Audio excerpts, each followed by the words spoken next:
Hey there, my name is Andrew. I'm from Kentucky, and this is Vandrew. This is a 2020 Ram ProMaster 3500. Bought it in 2020 during the pandemic when it hit. So I'm a strength and conditioning coach in professional baseball, and in years past it was always living in a hotel for half the season, renting out an apartment, paying a rent that you were only there for 15 days. So the no-brainer was like, let me check out other options. And so I was first going to get a teardrop. That, took me down a whole wormhole of YouTube to where I saw the van process. And so I thought this was just a no-brainer to go this route. So after I went down that wormhole on YouTube, I started seeing all these different ways that people were getting them built, different ideas. So I kind of picked off that and kind of created my own little model. And then I decided well, maybe I can go out and find a company to do it. And then I realized that it was going to be about $40,000 minimum to have somebody build it out. And so that was not in my budget at all. So after getting with my cousin Timmy Voiles and his wife Jessica, he has experience building cabinets, used to do it in houses, and now he builds comic book cabinets for a living. So I got with them, we went over the blueprint of what I wanted to do, and we both worked together to put this piece together.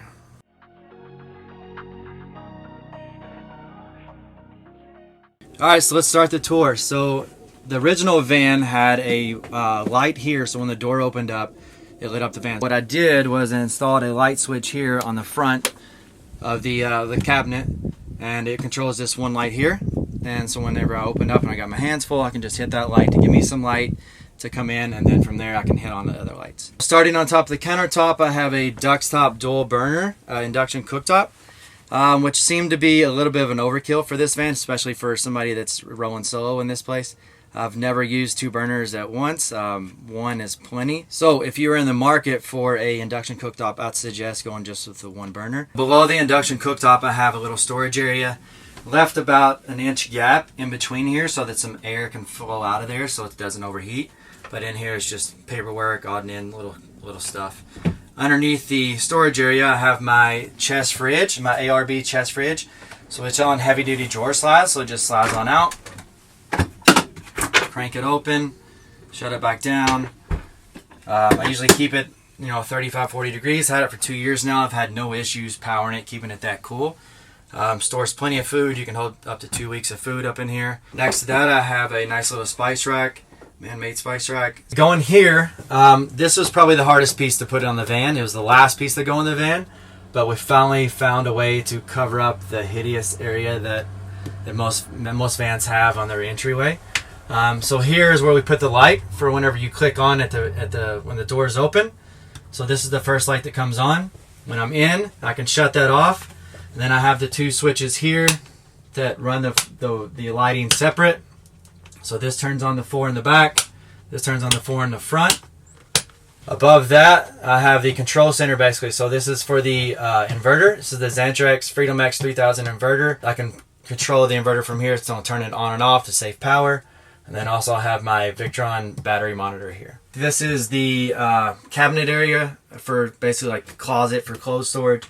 So I went with this idea because you see a lot of vans, people have showers, and I didn't want to put a standing shower in there. It takes up too much space. But then I thought I needed an area to hang clothes because with my job I have to travel. When we travel, we fly. So a lot of times we require wearing button-down shirts. So I needed a place to put those, and I didn't want to shove those inside of a cube. Get on an airplane and look like my shirt came out of a Coke bottle. So what I did is I like the idea of having the microwave at the top. It's got enough space in there to vent out. This also runs off the 120 volt, but it has no issues like using too much power. Like you may use it for 2 or 3 minutes at the most. Inside this door is the closet area. So I got a rod sticking out to hang all the dress shirts, jackets that I may have that are too thick to put into packing cube. So I found this a great way to hang like underwear, socks, and then just little toiletry items down at the bottom. And then also, and I forgot to mention, in the back, there's another outlet. So this is what my TV goes into, as well as the microwave. Underneath that is all the towel storage, sheet storage, and then just also some more packing cubes with some pants. Alright, rolling into the other side of the kitchen. This is another idea that I kind of stole from someone, is having this little divider to separate the bed from the kitchen area. so it just, you know, kind of keeps everything back. And then I also saw this as a great way to, if you're in the bed watching a movie, you can store your drink here. Or also, I have a little storage port for my phone, so I always just place my phone here. It's charging overnight, which is running off the 12 volt outlet here. Here I have a cross deep, probably an 8-inch deep stainless steel sink. Went with the big option because I want to have room to do my dishes. You know, it's a pain in the butt to try to do dishes in a small little sink area. I feel like this was the best option.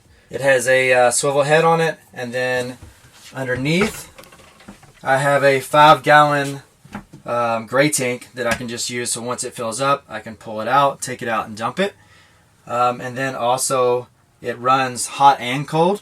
So underneath the bed is actually where my water tank and my water heater are. So if I need the hot water, I can just flip that switch on. It runs the water hot all the way up and then comes out there.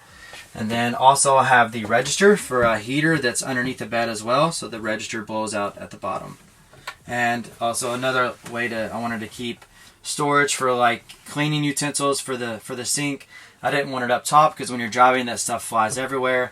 And also just didn't want the clutter around the cabinet. So I just found these, screw these into the inside of the door and gets them out of the way and keeps everything nice and clean looking on the countertop. I also have, like I said, another 120 volt outlet on this side, a USB port, and then again the light switch for the 2 lights running underneath the cabinets. And then I have this paper towel holder, the one that locks, so whenever you pull it out, it just locks so it doesn't continue to flow. So whenever you're driving down the road and you turn around, you don't have your paper towels all across the kitchen. So on top of the countertop, I have this little drying mat. What's good though is it's sticky. So that if you ever have anything that you don't want to put in the drawers or you forget about, just always place it here. Something I always put is like an iPad here or the TV remote or something like that. And so when I'm driving, the stuff never slats. Going next into it, I have 3 drawers. The first one's for utensils. Next is the storage. And of course, this one down here is a liquor cabinet / storage as well. I went with an 8-inch and then 12-inch, 12-inch. You know, this is plenty of space for the utensils and then storage as well. So above the kitchen area, I have 3 overhead cabinets. This is clothes storage as well as some just odd in little food stuff or drinking cups and things like that. So I am using all these packing cubes, little cheesy generic way. I just put some tape on here that says colored t-shirts or whatever because I'm not fancy enough to put nice little labels on them yet. And then on this side as well, so these nice little dividers so I can put, you know, peanut butter or cups or whatever I need to have up in that area. So moving on to probably my favorite idea that I stole off someone as well off Instagram is the toilet area. So I wanted to keep it hidden and out of the sight, just like I did with the fridge. I wanted to keep it hidden so nobody can really tell where the fridge is at. So what we did is the doors open up and then just lift the countertop, and then you have the Nature's Head self-composting toilet. It's perfect. It's the best toilet out there. It's great because it vents itself. So I cut a hole at the bottom of the van. So whenever you do number 2, it just constantly has the air pulling in and it pulls the air out the bottom of the van. In the back, again, I got another little storage rack to hold all the wipes, Febreze, whatnot, and then also have a little dust mat hanging on the other side. And then you can't have a toilet area without the Dumb and Dumber famous little scene. So there's that area. Again, probably my favorite of the van.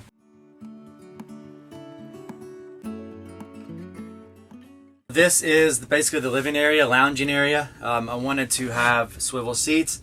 I see a lot of vans that just have for the passenger seat, but I wanted to be able to do both. But in order to do that, I had to keep this area open. So I saw a cool idea to where someone put a seat with a lagoon table over top with storage underneath. So again, another idea stolen off somebody off YouTube and Instagram. So using the lagoon table, so the nice idea of this is I can swivel it around. If I wanted to eat here or do some computer work, whatever I need to do, that's done there. Then the seat or the table just swivels right back. We'll get to it eventually, but a TV in the back. So this is also a great area for lounging, kind of relaxing, having a drink. 2 people can sit here, swivel the TV around, have a nice little time. Underneath the seat is another little storage area. So I got pots and pans to keep those from banging around and everywhere. I have more packing cubes with more clothes. Yes, I have a lot of clothes. So that goes right back in. And then above that, another little open little storage cabinet. Above, it's usually it holds like bread, chips, whatever it's going to be used the most. And then as well as a place to hang all my hats. One of my faults is I have a lot of shoes. I know being a minimalist in a van, living the van life, you need to have as little as possible, but shoes is kind of a necessity. Big Chuck fan. So underneath here I have a storage area, so it's a great way to hide all my shoes, as well as serving as kind of a step down into the main part of the van. I can probably fit, I think I have about 8 pairs of shoes hidden underneath this little area here. And then also have some hidden up here in the storage area as well.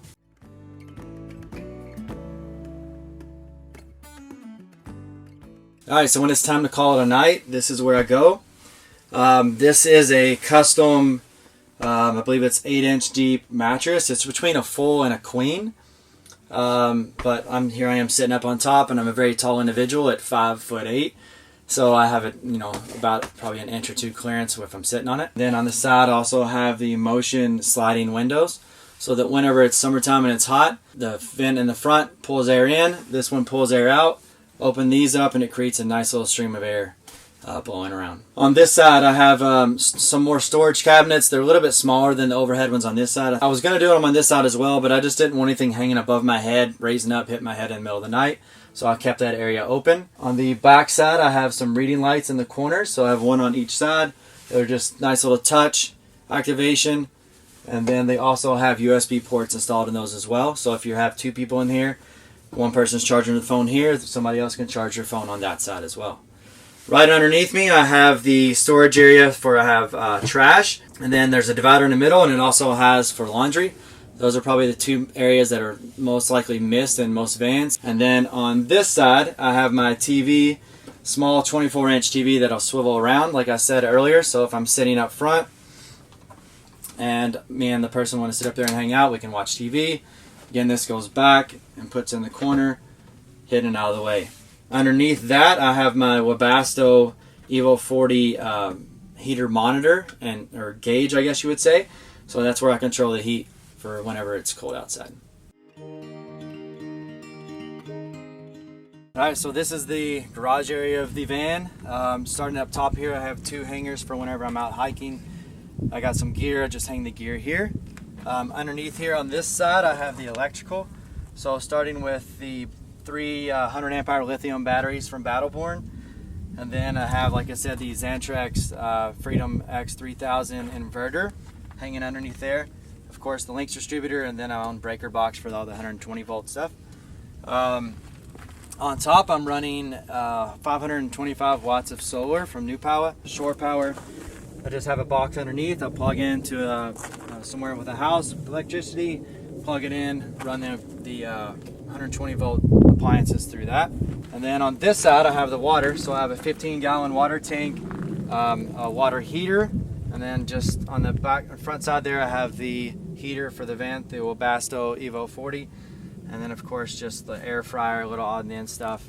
And so if I am out remote somewhere and I want to shower, I just hook up a little shower hookup to this point right here, turn the water heater on, and I can just stand out here and do a little shower. Here I have the storage area. So on the top I have like a yoga mat, longer golf clubs, tools, whatnot on this top part. And then these drawer slides are on heavy duty drawer slides that slide out 4 feet.